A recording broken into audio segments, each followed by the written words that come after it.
امرو بابا که زور گرینگه باشه حالدن لسر جدی بن بابتی امرو لسر چه اندیوسمنته تمام جماعت اندیوسمنت چه و چنینه لیره پناسه ایده دینسه اندیوسمنت و تمام باشه جماعت اندیوسمنت لسمان مانی کنسه بابتی که گرینگه بو چی؟ چونکه هر کد مارکت بریک of structure که درست دگد پیسون با چیه؟ اندیوسمنت تمام؟ اب که نمیشه خب کاتک مارکت بریک of structure که درست کرد پیسون با چیه؟ پیسون با اندیوسمنت بو چی؟ چونکه اندیوسمنت چیه؟ و او چه کسان اندیوسمنت بکارتینن؟ اندیوسمنت او کسانه بکارتینن جماعت که زانست سمامانی کنسپت بخلط دیگشتینه باشه بخلطی دیگشتینه لسر بابا تکه باشه لجی اندیوسمنت که باشه که دوتر باز دگن که اندیوسمنت چه لجی اندیوسمنت که چه دگن بایو سیل دگن تمام بایو سیل او کد مارکت ده چی کرد تمام لاستو بلوزی آوان داد تمام دبودن چه دبودن سمال مانی تراب لیره دیارم کریا سمال مانی ترامپ تمام لاس هوا بگیرم سمال مانی تراب باشه سمال مانی تراب آوان اوت اندیوسمنت بکارتینن جبایو سیله تمام او جا لیره کو بتوانی او اندیوسمنت دیار کنج من سیر کن کاتک مارکت برز دبید باشه او هاده برز بیتوا باشه دوازینه که بچوکی دکات تمام و برز دیتوا و تا بریک of structure که لیره درست دکت ویا بریک of structure ایره درست دکت تمام لیره بی و تا بوس تمام بریک of structure که لیره درست دکت جماعت ها گودمان کاتک ما بوس هبید پیسون بچه اندیوسمنت او جلیره کده بده اندیوسمنت یکم پول بانک جماعت پول بانک و تا چه مواسطی پول بانک چه پول بانک اوه ها او دابازینه لیره کری دبینن چونکه مارکت چی کریا برز بویا پول بانک یا کری بو دابازینه و یا برز بویا اوه او جا یکم پول بانک که اوه تمام اوه اندیوسمنت باشه امیان اندیوسمنت تمام خالق لیره چه دکت دید کاتک مارکت دیتا خور تمام کاتک مارکت دیتا خور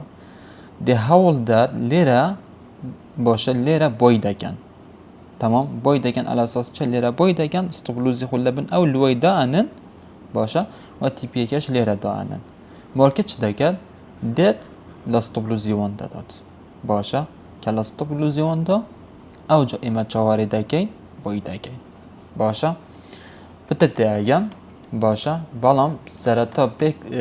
پیش بچینه اندیوسمنت که دبیر لبابات که دی تبگه تمام تا کو بتونی او اندیوسمنت بدوزنه و باشه جماعت اویش باباتی پول باکه کو بتونی او پول باکه بدوزنه و تمام اندیوسمنت دتوانی با آی دی ام بنوسی یا خوش بس با اکس اکس که بنوسه و تمنای اندیوسمنت تمام سرتا دهینه بابتی بیرش پول باک تمام پول باکی والت و پول باکی این والت تمام والت اگه چه و تا درست بید پول باکی که درست بید این والت اگه پول باکی نادرسته تمام سیر کن و کلی را دیار در بینین جماعت مارکت چه گریه دابازی نویا بیریشه دابازی پول باگه که بچوکی کردیه تمام دیسان دابازیه لیره کردیتا چه بوس ویا لو منطقه کردیتا بوس تمام دیسان لیره پول باگه که بچوک کردیه تمام پول باگه که بچوک کردیه و دابازیه و گرم دبن سال من دکنه ده و تا لیره مدو جیا بریک استراکچر های ویا چونکه مارکت دابازین پول باکک دابازین و بوس دیسان پول باکک و دیا کریه و دابازیه و باش او جا آیا لو اندیوسمنت که دالین یکم پول باک باشه یکم پول باک دبته اندیوسمنت تمام ما گفت یکم پول باک دبته اندیوسمنت باشه آیا امیان دبته اندیوس باشه یا خود امیان دبته اندیوس تمام او جا هنده یاسو شتی هیا دبید بزانین با دیار بگم او اندوسمنت تمام ایکی لا یاسو کن او اجماعت سیر کن دبید بی کلیرا او دبازنه گیریا پول باکه گیریا و دبازیه و باشا دیه پیش او پول باکه تمام دی بری او پول باکه بکات پیش او پول باکه بکات باشه او پول باکه یک دو کاندلانه باشه او ها دو کاندلانه پیش او پول باکه بکات تمام کیهان او نمونه بیریشه تمام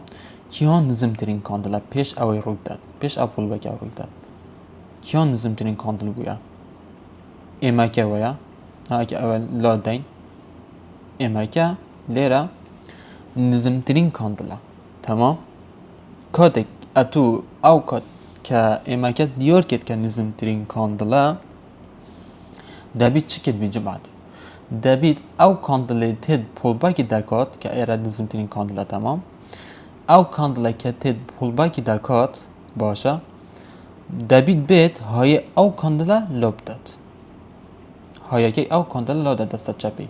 باشه لیرا دیاره او اما نظم ترین کاندل اما ویا که کاندلی پول باکی که برای سر آهده چی دبید بیت های او اما لب داد باشه که های او لا دا او جان گرینگ نیا پشتی هنگی چند کاندل بید من ایرا کاندل اکی دیجیا ایرا اکی دیجیا یا گرینگ نیا المهم او های لا دا بید تمام هست که با یک کاندل بید هست که با 10 کاندل بید المهم بس او های او نظم ترین کاندل لا دا بید تمام گر هاتو او های لا دا جماعت و مارکت توانی بیت خاره ایرا بکتا بریک و سترکچرک باشه و تا ام پول باک لیرا باشه دبتا چه دبتا والد پول باک یعنی پول باک یکی درسته تمام پول باک یکی درسته کاتک اما والد پول باک من هبید و تا ما اندوسمنت جی ده هبید تمام و تا دبتا اندوسمنت که راستقینه تمام او جواب بین تازه لیرا پول باک یکی درسته آیا پا اما دبتا پول باک یکی درست یا خونه چون که ایرش مارکت چی کریا برزبون اکو کری یه دوازیه ویا اکو لیرا دیاد بوس ادی ما ایرش نبوده پول باک دوستاری کن که ایره دبتا پول باک یا خونه باشه اگر بین لیرا پیش جماعت پیش ای و این کاندلاکه تمام ای و این کاندلاکه پیش او برزبونه بگیرد یعنی او پول باکه بگیرد بشک او برزبونه بگیرد نظم ترین کاندل کیان بویا پیش او پول باکه بگیرد اچ کاندل بویا تمام اچ کاندل بویا باش کاده که ای کاندل یا خود این کاندل گرینگی چند کاندل بید المهم پیسمان بسر پیسمان چاون لسر چه بید هایی که بید ویا هایی که لادد کاده که ای یا خود این کاندل توانی هایی که لادد او اچ کاندل که نظم ترین کاندله او کاده بتا پول باید اگر ها دو لا ندا هایی که کلیره یا و تا نو بتا پول باید اکو دیار لیره ام ای کاندلا و یا ام اینا لیکن همون شو او کاندلاش نتوانیا های او نظم ترین کاندل که ایچا نتوانیا لو بداد ویا دیاره های که لو ندا و تا دست چپی لو ندا واشه که کاتک لو ندا و تا لیره این والد پول باکه و تا اما پول باکه راستقینه نه ایش بی نوکن و تا که کاتک دلم که کاتک بریک اف سترکچر درست بید تمام یکم پول باک دکه اندوسمنت تمام اتو دی لیره هر دوکان دکه بریک اف سترکچر ویا دلی کاکردانی گودی یکم پول باک دبتا اندوسمنت باشه لیره اندوسمنته چهاره دکم با بید مارکی لیره در بکات مثل دکم بس تو خلطی لیره والد پول باک نیا و تا اندوسمنت جی نیا ادی پا کیره دبتا والد پول باک اما یان ویا اکو دیار گودمان پیش او برای زمونه رو بداد نظم ترین کاندل ام بوا ویا هایی که لا دا تاو دبتا ایره دبتا والد پول باک چهار ایره نو کن در بکات بلکه چهار ایره دکن در بکات او که تریدی خود دکن تمام واضح جماعت بله بله بس خوش سيدا بس دو كاندل لازمه يا مثلا يا ام بگیرتن آن یک تنه کاندل بتن یک بید دو بید سه بید المهم بس لودت تمام بس ایره لودت باشه نام روزان با ویکش دایده هر حسابه با ویکش بید با دی بید باشه هست که با ایره 10 يعني کاندل هيك کنه سي كاندل جيبين بس لودتن او درسته بس لودت تمام دیگه ایره دبینین او ایش کاندل ازو گوره ویا اگه ایره تازه از چند کاندل مانه یک دو او سه با یکی دیش ایره با یکی دیش ایره با خو یکی دیش ایره المهم بس لوده تمام درسته اونجا هست که بس با کاندل اکی ماوسا حتى این فريمك بكيشيني و چو تایم فریم که امام حتی تایم فریم بیت همون تایم فریمی خود جوازی هیا باشه پول بک تمام بس خوش سر همون تایم کشه لگه تایم فریمی هیا نظام بون ما بله کردوهای سی تسارتایم فریم با من دوباره نمیتونم باش تو استوازه حبچین نمونه کدی زو جوان سيدا عفو فرمون سيدا بس هكا بشودو جيبيتن لودتن انتوا هر يا درسته بايدي ده نقول چه شادو بید چه بدی بید ما إيه درسته باش با بچین استاو نمونه جماعت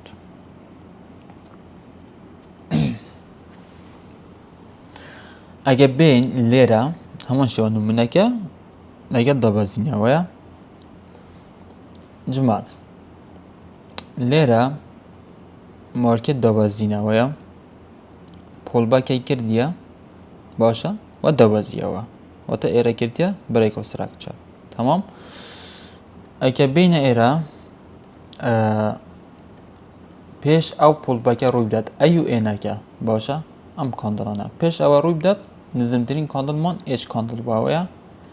بلان بین سیر کن نتوانیه او هیا لبداد ویا نتوانیه باشه و تا لیره نبته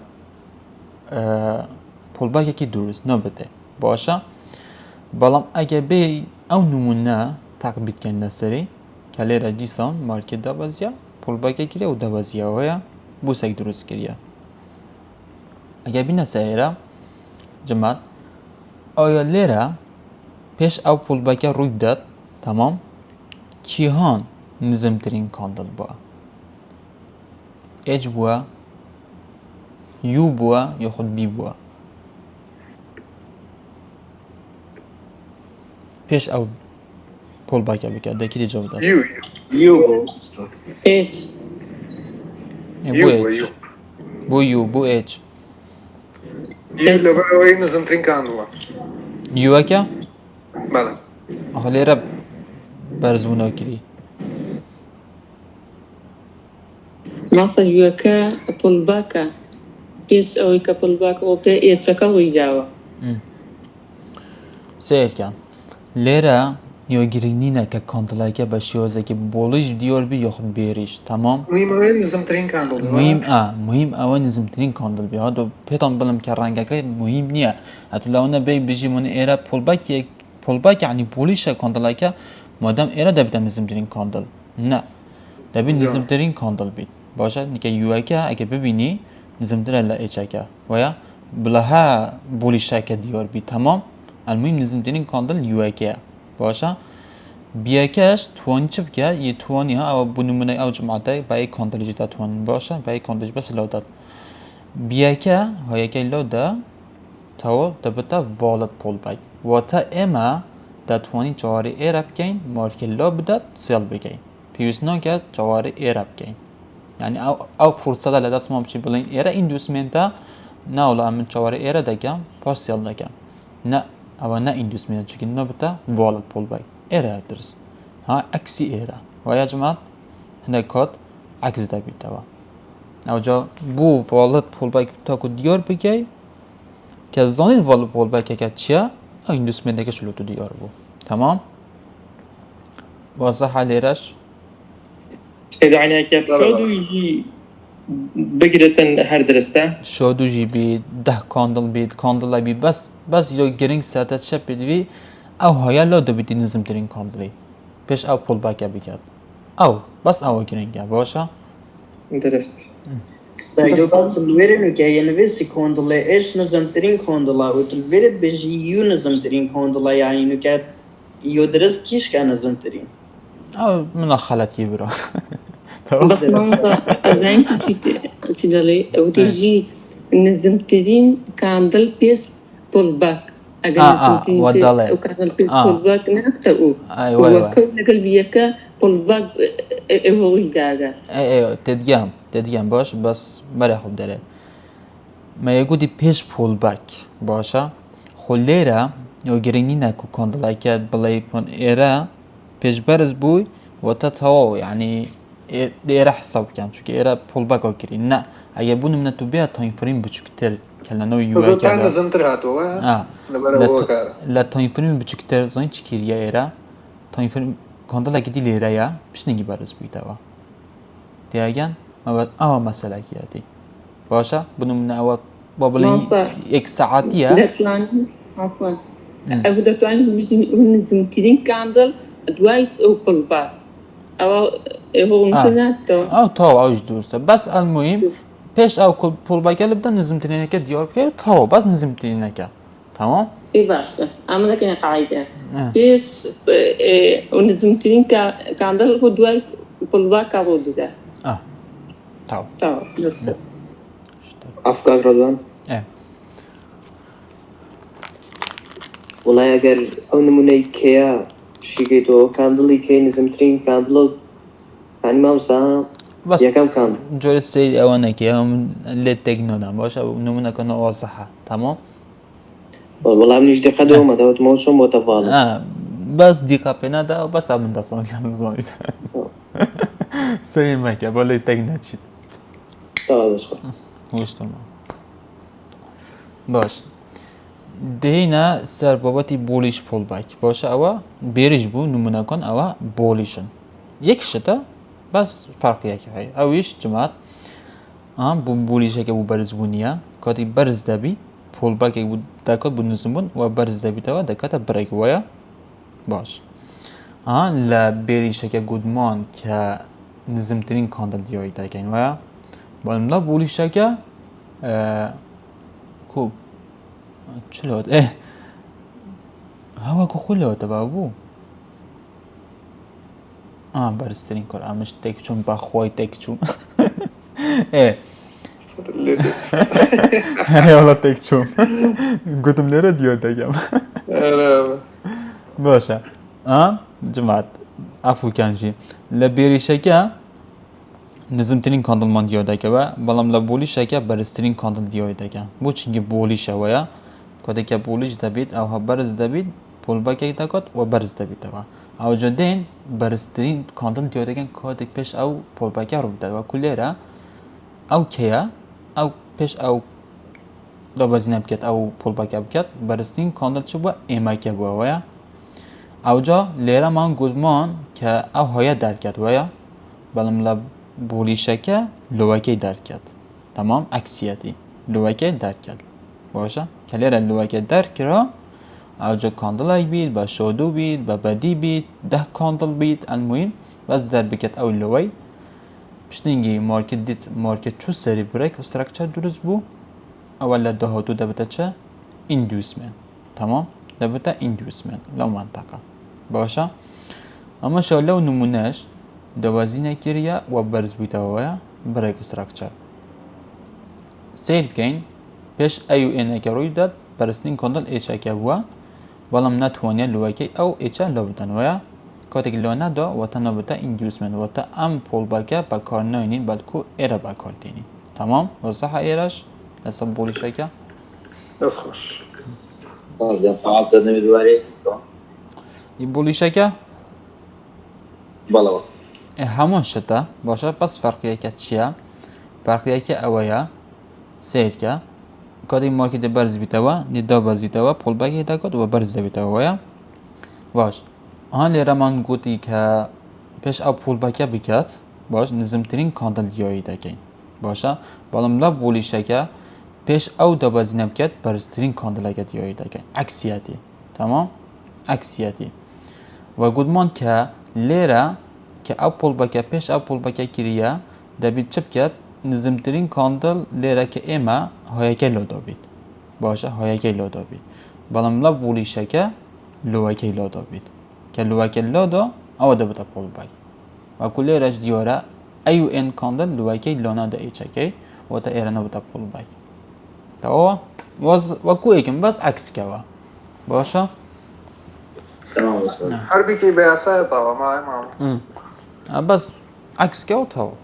لقاتي بولوج لو لعبة لقاتي بيرش هاي لعبة اوش همون نمونه ایره جمال بس عکسیتی باشه همون نمونه ایچه که دبین ایو این کاندل که لوکه لونا دا باشه چون من برسترین کاندل بو پیش او پول بایکه و تا لیره نوبته ویا بالام لیره یوکه پیش او دو بازنیان لیره یوکه برسترین کاندل ویا دبی بید لوکه لوداد که لوکه لودا او دبته والد پول بایک ایره دبته ایندیوس بالام ایره نوبته او شوازه باشه واسه حالا پول بایک تگهشتون خوی پول بایک زور گرنگه ها جماعت عمل واضح هذا باباتي بول باي ناكو باي بس بو اندسمن يعني بابلين بيسون بيتابيت بلكو بزورتش جلا بول باي يجي هيك خو استاجي هندا ورنات كر هاو دا سي ريكورد كاب كياوا دوباره بكياوا چون يزور گرنگا بروسر كتابه كتابه كام جين نسراوا باماشوا دا توان استفاده لبكياوا کاک ردوان بله پیشنهاد کنم پیما به لسر چهارتا که بود جمعم کمیزانم لسر چهارتا که اگر توانی لگه بود که دیاری که زیادتر تیگه تاگه ما همش تاگه حاضر که بس پینگو اینا هون او جها جماعت بابا که ایندوسمنتی او هایا سرطا زانی من که پول بک چی هایا که والد این والده او جا دینا ایره ایندوسمنت باش شوزه دیار دابید جماعت نظم بنو نوا بو نمونه بیریشه کم اینا تمام مارکت نظم دا بیتوا پول باک ای داکات و دید ایره بریک ای دروست کت و کل ایره دیورم که بریک اف سترکچر باشه او بریک اف سترکچر کاتک لیره مارکت نظم بو و برز بو و نظم بو ارکره بریک اف سترکچر سیری ام پول باک داکین باشه سیری ام پول باک داکین دین ام یا سلسه تقبیل دکین آیا والد یا خونه اگر هاتو والد بو بنمونه که کاندلک ایره بید هایی که لودا بید او لیره دبتا والد پول بایک کاتک بو والد پول بایک اما دکینه چه ایندوسمنت و تا بس اکسکه لبدت ها یعنی ممستمان ایندوسمنت داد تمام جاواره ایره دکین مارکت بید در بکات باشه کلاستوپلوزی آوندا او جو اما سل دکین تا کو کیره تاکو بریک استراکچری نوه لوده هادو باشه بریک استراکچری نوه تمام دی سما بلین مارکت دو بازیوانیه اب بریک استراکچری که دروست کرده و ایچی کین چهاره کین پول باگ اکو بچوب کیده و دو بازیده و بوسته که دروست کرده و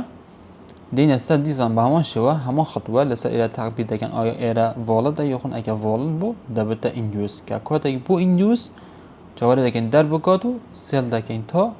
بریک استراکچری نوه تمام او نمونه سات چورد باشه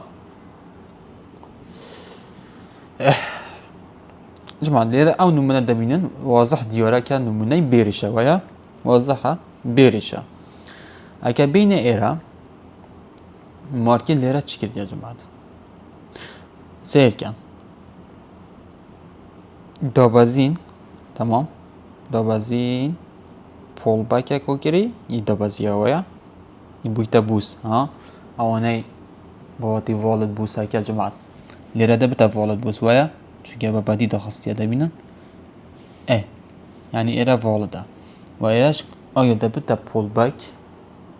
باکی درست یا خونه تمام پیش ام پول باکی رو بداد ام کاندله ده بینن ام کاندله پیش ام کاندلا رو بداد اب پول باکه یا نظم ترین کاندل با اما یان ویا ام کاندلا نظم ترین بویا ویا و تا که اما نظم ترین و دبید هایی که لب ویا هایی که جلو داد دبینا جماعت هایی که جلو داد آونه پسیون کرد آیا که شده جی درسته و کلی رادیو را که شده باش تمام آن دست چپی لاده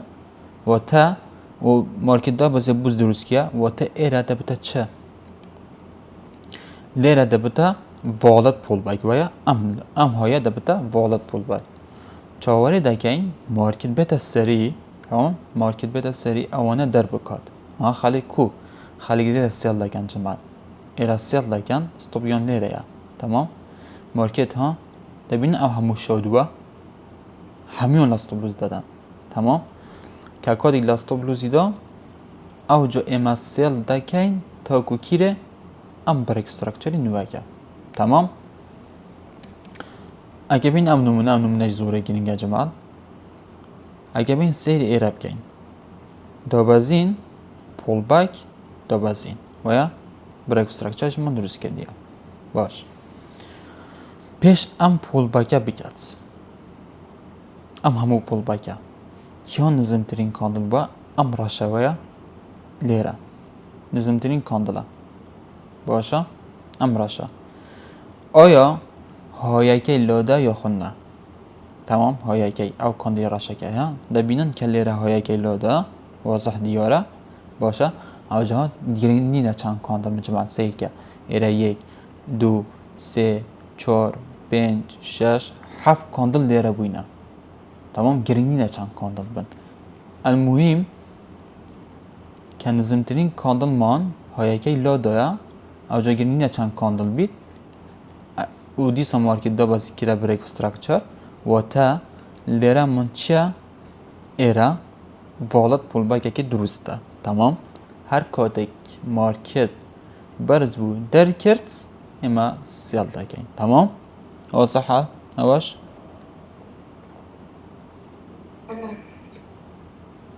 تمام میگم او صحه تو بگرفتن ای تازه دوباره که وقت باشید مارکت فرستکا یا تنیس دکتر مارکت درست نیه بخوای تو نگشتم بگرفتن ای تازه دوباره که وقت بریک فرستکا درست بود خواره بوسه که خواره اون دباسته اویان نه اوی تمام است اویان بله بله اه باسی چه بکن لیره وای لوی نگست مگه پنج دوباره که بس که دیتا خواره بوسه که ندرس دکا دواتر بسه دکوی بریک شاید دوکه راست بکنم دیگه تو خواره پنج بی باسته جمعت کستگیش خود از خود نگم اگه دوباره بکتبه من مشغول و مگم دی نبوه که پرسیارگی کرد استاز ید بجید او پول باکات کرد وقتی تید بوسه چید که او چون از سر و آب نخوره بوم شرح کرد آی والا ممنون وقتی این دوست میتی لود داد تید او خور بوسه چید که یوجی دوباره ایت هوا مام سیر که لیر او های ها سیر که دوبازین پول باک بریک استراکچر تمام بریک استراکچر باشه چهاره چه دکین ایندوز دکین من باسی پول باکی لیره کرد ویا او ایندوسا مارکت دید او ایندوسا در دکات باشه که در کرا او جا دیده کیره ام بریک استراکچری نوی که او لویا پیش وقت باشه بوسه که ندرس دکا بوسه که نوی درست دکا چون که او لویا دبینی که اونه که دید دشکنی توا استراکچره که نوی درست دکا توا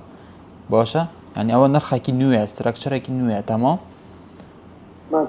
دیسان با ما شجمه دیتا خوره پول باک یک دکا توا و دید دشکنی توا دیسان او لوی اشکان دوا یعنی استراکچره که نوی درست کرد دیسان لیره که گودمان ایکم پول باک دبتا ایندوس شواره او ایندوس اجده که سیل دکن تو بریک استراکچر نیو که ایرای او لویا زور آسانه بخوای بریک استراکچر زوزو خوزگه بس بریک استراکچر بوا نه لو تیگشتم استاد تیگشتم پاس دکا پاس بریک استراکچر زور آسانه جماعت بخودون تگ ندن تمام که ردوان ازت نبیک پرسیار بگوره نه فهمم بگوره و پرسیار جگم چون دو درسگی پیشو بخواه من زو مزارم نبوه بید دیالا بیانی جمعه به ساحت بوده اینجا سیر انگامو بس لسر مسئله بریک استراکچر کاندلی پیش خوی و دوای خوی لو نظمتر یا لو برستر نبه اتوین بس استراکچر حسابی کن واه کاندلی پیش خوی و دوای خوی سوق وها بوسه که یکم که شاوتا باشه کاندڵی پێش خۆی لەگەڵ دوای خۆی لەو نزمتر نییە ئەو کاندڵی ناوەڕاست ئیترە ئەتوانین بە ستراکچە حسابیکەن وایە ئێرە بەڵێ تاوا چکە بوو بە بەدی دەخستیە پۆڵبای ژێرە تەمام نازانم لەمە بەسم گەیشتی ئێ کاندڵەکەی ناوەڕاستەوەی ویکە گەورەکەی هەیە باشە ناوەڕاست کیشکە بەختە خۆی ئەمە کو بزانم کاوە ئەوەی بۆسەکە و لێ ڕاکێشاوە بە مگنە ئەمەیان ئەوەی چاپ چاپ کاکەڕادان مەبەستی ئینجسمنتەکەیەتی ئەوە ئیندوسمێنداڵە کە تۆ لە ئەو ستراکچەرە و بە بۆس کێشاوە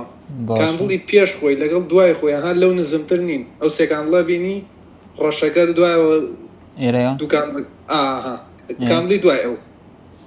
دوای ئەو ئێرە بۆ دوامەڕ بۆ پێشەوە بێ ئێرە خواتر ئێرە بۆ بوو ئەوی تر ئەوە ئێ ئێستا تۆ لێرە کە کردوتە بە بۆز وایە ئا لە کاتێکە ئەمە بە ستراکچە حسابەکەیت و ئەبێ بە بۆس کاندڵی پێش خۆی و دوای خۆی بڵێن لەو نزمتر نەبوون وایە لەم نزمتە نەشە نییە شەر نییە ناناخ دەبوون منونە یعنی ئێستا کاندڵی پەنای ئەو پەنای ئەو چە بەختە خۆدە سەردە بە تە بگەم پەنۆ چە یعنی بەبەسم ئەوەیە هەر کاندڵەکەی کە ببڕێ هەر بە ستراکچە حسابە بەس کاندڵی ببڕێمە کاندڵ هەر کاندڵەکە ببڕێ ئەین ستراکچە سەبە بەسە بە شاتێک پۆڵباکی هابیت پۆڵبای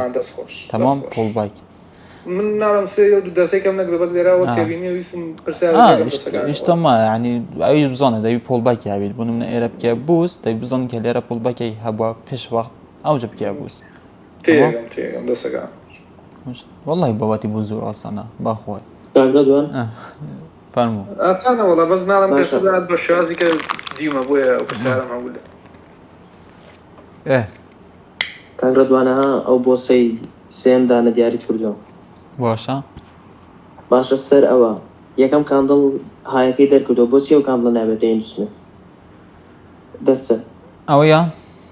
نەوە بەڵێ ئەنجا کاندڵەکەی سەرۆ سپێرە ئەوەیە ئەو دەستە گەل لاو کیش بوو سەمام ئەوەیان کاندڵی پۆڵباکەکەمە بەسی کە دەری کردو یەکەم کاندڵ دەری کردەوە بۆ ئەو نابێتە ئیندوسمنت ئەو هایە ئەو خەتە ڕەشە لێداوە ئێرە بۆ بوو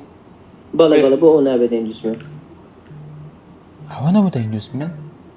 بۆ لێرە دەبێتە ئیندوسمنت مام سیرکە بۆ نابێ یەکەم کاندڵ دەری نەکردووە هایەکەی لابردووە سیرکە لەبەرەوە هاکارێ ئەو ئاستا تێ دیەمە بەستەدا چە ئەوە تێدا نییە بزانم تێدا نییە دەی بینم ناڵم نەمدیت سیرکە ئەڵێوە چێنابیتەوەش چێنابی چلتا بکەم بەختێ خۆ با قەڵام بیدێ مام سیرکە جوان دەبەزین بەرز بوون دەبەزین وەتە چتو بە وەتە ئەو هەیەوەیە ئەو هەیە وەیە تێگەشتی لێرە وەتە ئەمە ئەو هەیە دەکینە پۆڵبایک وایە باشە بنمونە کون نەوەندی بکیە پۆڵبایک کو دەبێت کە ئەو شەو دووە دەی بەرزترین دیۆرکەی کو بنمونە ئەتو بێ لێرە بکە ئیندوس ئەو شەو لە سەرەکی نا ئەوستاز ئەو کاندڵی سەر ئەوە وتت ئەبێ بۆسەکە یعنی هایەکەی لابات باشە ئەو کە بێ کاندڵ هایەکەی لابردو بۆ کاندڵ نابێتە ئیندوسمنت ئەو هایە ئەمەیان نا ئوستاز ئەوەی دەسە ڕاست ئەمە بەڵێ ئێمام ڕاستە زانێ ئەوە کو دەبێتە ئیندوسمنت ئەگەر هات بە تەمام یەکسەر ئێرە کرد بوو بڕێک دیگەشتی سێرکە نهاتووە خۆرە یەکسەر چویتە هات چویتە سەرە چ بڕێک و ستراکچە ئێرە دروست نەکردن دەبینی لەبەر ئەوەی ئەوجا ئەو هەیە لێرە هاتووە ئەو شۆدوێژی دروست کردە ئەوجا هاتووە ئەو بوسە دروست کردە ینی ئەمە لەگەڵ ئەمە حسەبە خەڵ تێگەی دەبێت ئەگە بوسەکە دروست کرد بۆ ئەم پێ دەڵم ئیندوسمنتە تەمام بەس هات بۆ لێرە ئەو شۆدووە دەبینی هات بۆ لێرە کرد بوو کاندڵ بەبەدی لێرە دەبوو ئیندوسمنت دەست خۆش خۆشتەمە بۆچێ نمونەێکی ژمان هەبوو لێرەوە بزانم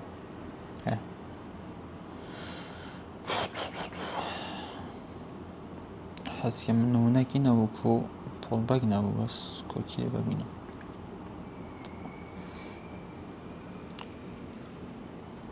باش جمع داوش نمونه که هیا دیاره آشکرا سیر کن لیره باشا مارکت چیه برزبون داوزین برزبون باشا داوزین برزبون داوزین ویا و تا لیره بریک باشا لیره بریک تمام او جدین لسرات و دست پیدا کن که لیره یا تمام اگه بینی ایرجمات مارکت چیه برزبویا داوزین نکریه و برزبویتا ویا باش آیا لیره ایره دبیتا ایندیوس باشه که اما یکم پول بگه بیشتر بریک استراکچر دروز بویا باشه یا خود اما یان دبیتا ایندیوس تمام باش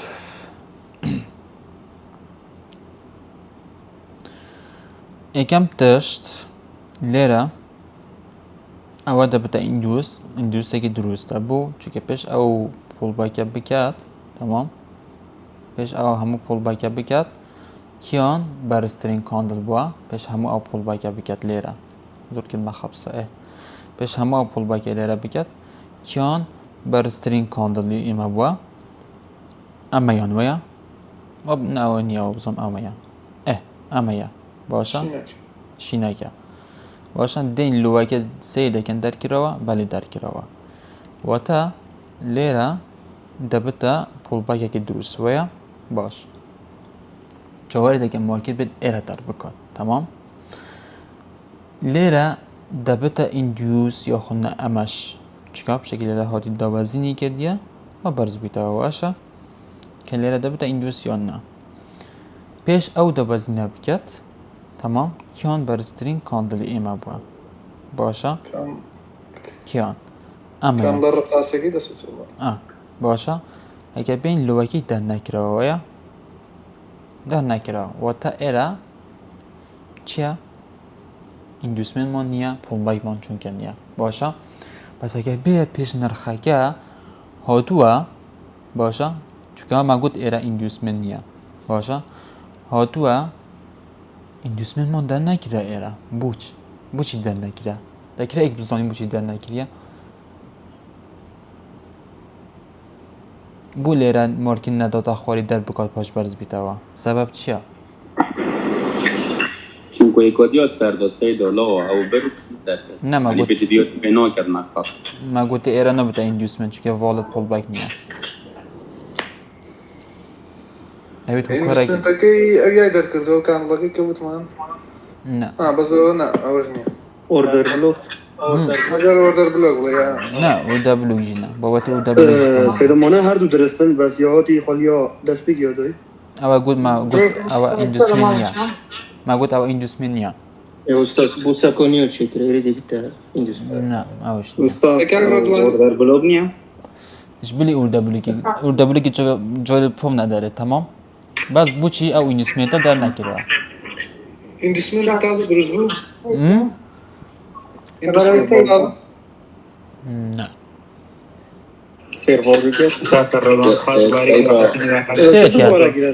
سيدات بجم انفيستمنت اكودي سري درس بو لو نه ایندوسمن ما سیر کن جماعت لام منطقه نرخ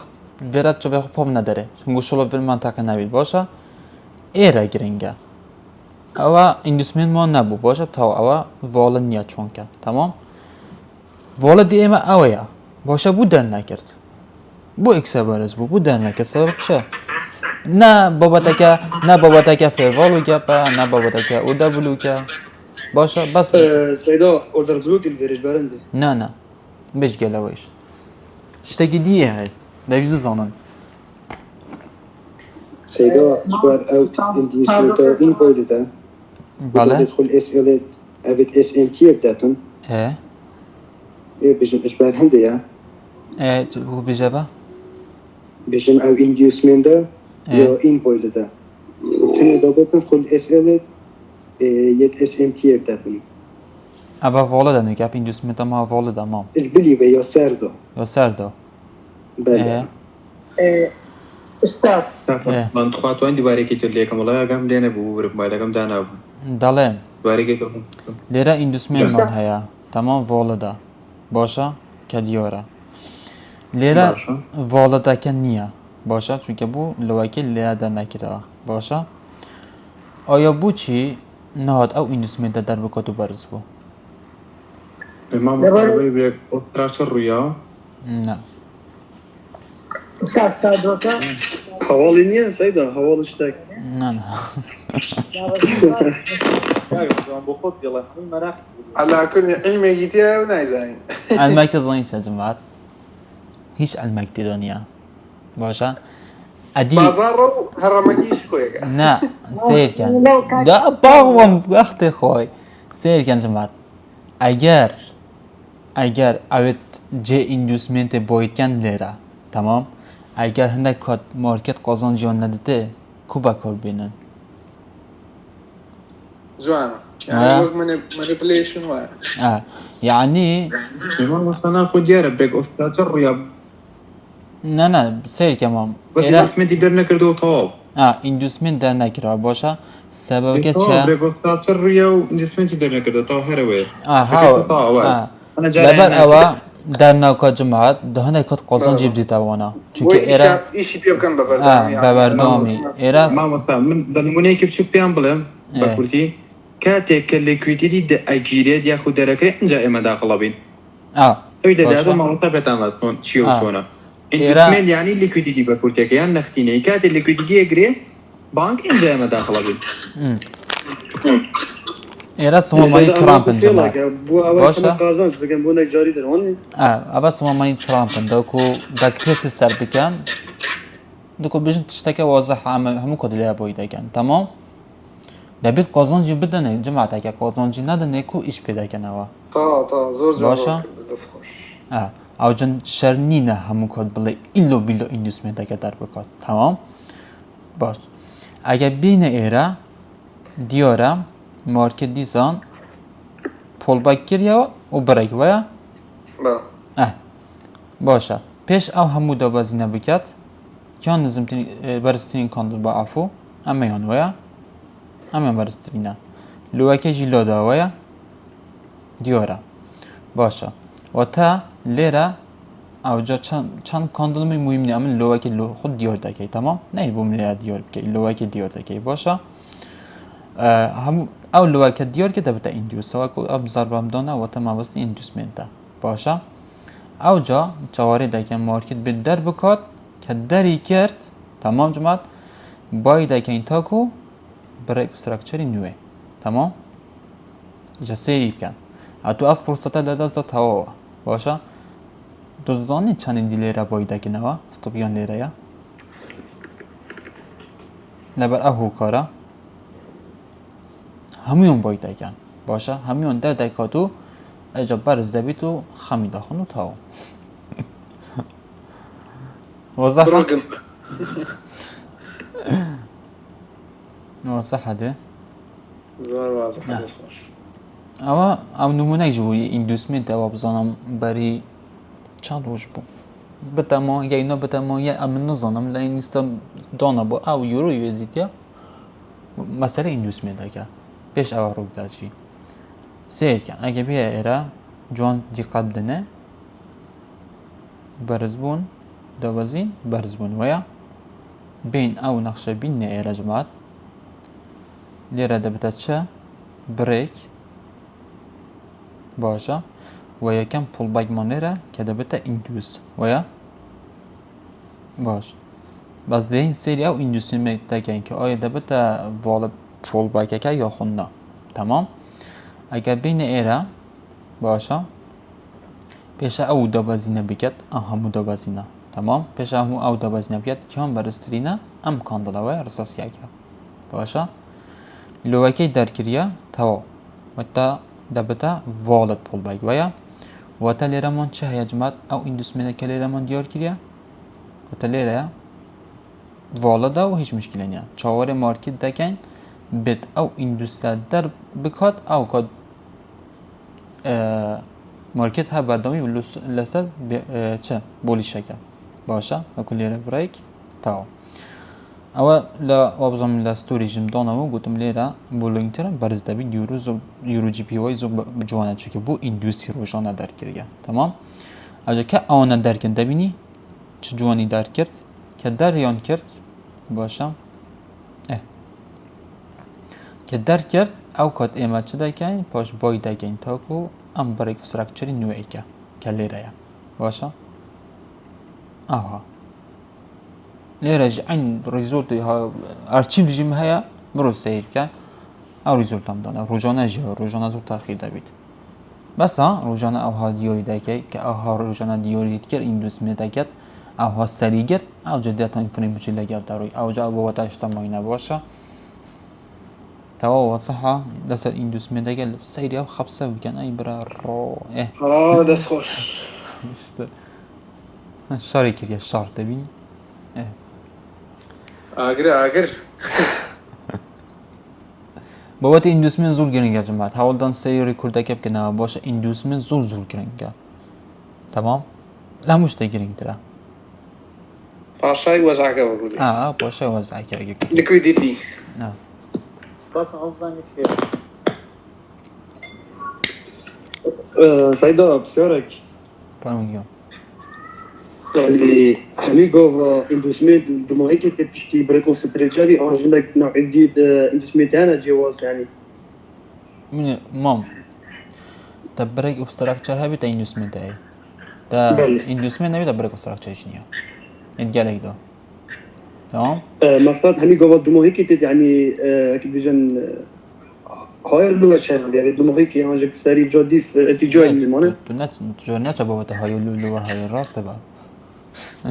لا بس مقصد نوصل اكيد بيجن جي اندوسمنت ايه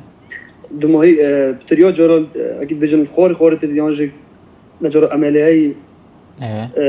جاك ميزيكترش هاي شو عندك ترى بيجمع وجريد اوجي هاي بونه منا زوني كتوف مارکت هات برز بو ایره باشه دابازی برز بو دابازی برز بو آها دبینی ها دابازی تو برز دبید تمام اگه بین ایره جماعت ایره بریک استراکچر مان هیویا بوز باشه بوز ایره جی بوز تمام سه بوز مان هیا اما شو سه پول باک جمان هیویا واضحه سه بوز سه پول باک و اگه ها تو هر سه پول باک اکانش کلیره نه هر سه کیانجی و بنی والدن تمام هر سه کیانجی والدن آیا پاکا کردن ایره ده بتا ایندوز و اگه هر سه والدن کیان ده بتا ایندوز اویان یا خود اویان یا خود اویان باشه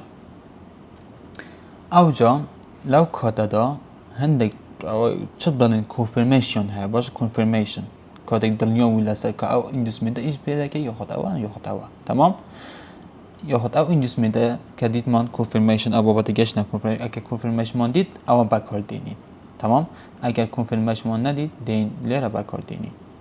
تمام اوها باشه یک به یک تمام حتی یک سر دگرید تمام واضحه دینسا پاش دینسا بابت پیو او چشت لیره بنا پیو آیو اکستریمو باشه جور من نبینگو تکدم باشه بس تو جور اندوسمنت بزانه درسته چه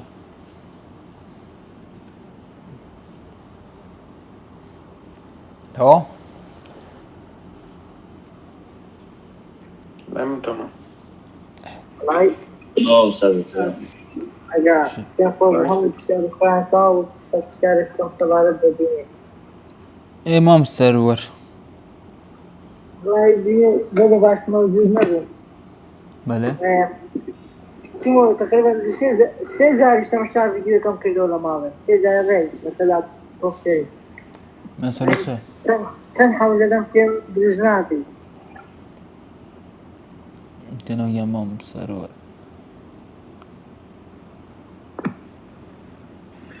لا تيتنا ماما لا تيتنا او بس وانا كان دوني على تينا جيش نجوم واضحنا بالتدريس سيجور سيكي بخوای سه جای که مستعد است 5 سنه خوام بوده